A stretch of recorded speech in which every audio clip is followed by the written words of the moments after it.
Well, the company is Simpsons Fuel. We're based in Alexandria, Victoria, northeast of Melbourne. We supply about a 100-kilometre radius. We run 2 trucks out of Melbourne every day to fill up depots and servos in the local area, and we have 2 small rigids that do bush runs and farm work. I'm a mechanic by trade, did my time on just light vehicles, then moved to Western Australia, worked as a heavy diesel mechanic for 3 years. I don't know if it was always so much a spoken plan, but I've always wanted to come back to raise a family in town. So my wife got pregnant with our first child, we moved home. I think being a family business, you want to do it right and you want to do it well. We have customers that have been with us for 30 plus years. If someone rings up and really needs the fuel, we'll do everything we can to get there, no matter the conditions, no matter the time. Customer support is our main focus. Sometimes you're busy, you're not concentrating on fuel economy, you're not concentrating on conserving tyres or anything like that. So being a mechanic helps because you've got a bit of sympathy for the vehicle. If you know how everything works, then you're probably a bit easier on it and probably understand how to drive it more efficiently too.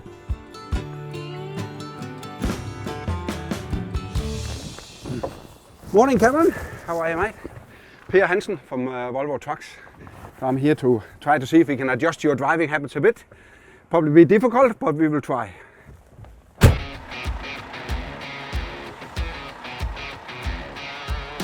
All right, Cam, so we already know that you're the most fuel efficient driver in Victoria, but we are just here to see if we can help you squeeze a little bit more out.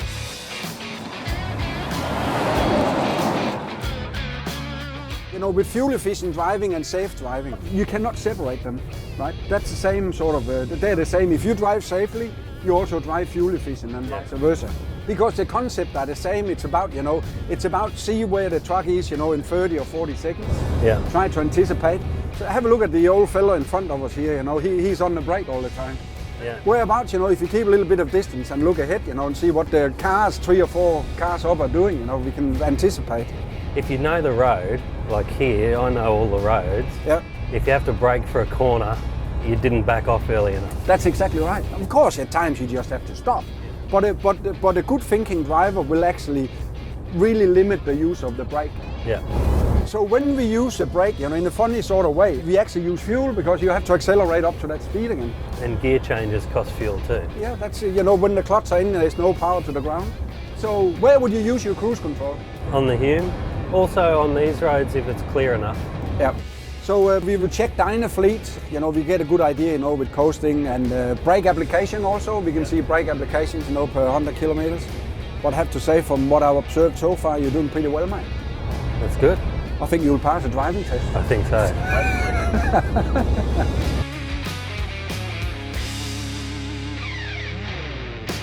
All right, Cam, down to the nitty gritty now. We got the figures, so we can see we have been driving it just a tad under 5 hours in what I'll describe as very trying terrain, very hilly and windy and a bit under 2 kilometers on a litre in this sort of terrain is, I must say, is good. So tomorrow we'll improve our idle time, our coasting time, and use a little more cruise control. Yes, absolutely. So not big changes, but putting all these things together, then in the end, we'll get a better fuel efficiency. But I have to say, top effort. Top effort, So and I'm, if I have to do driver training with a skilled person like you every day, I'll probably have a heart attack. So good work, man. Yeah, thank you.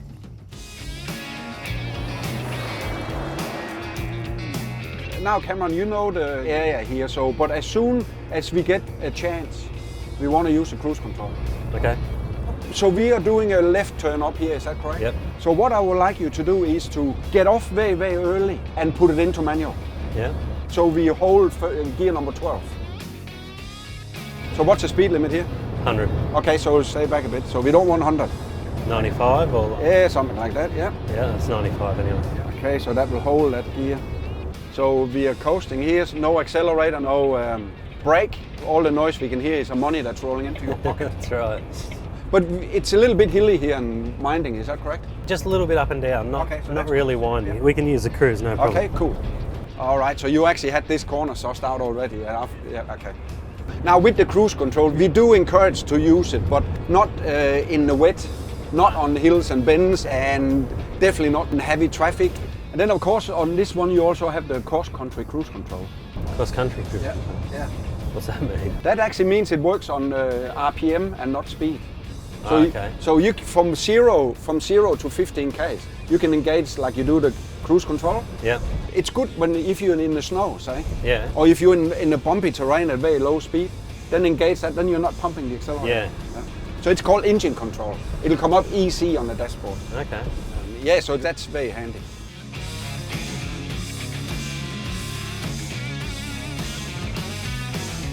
All right, that's good. We are here. Well done. I think that was more efficient already.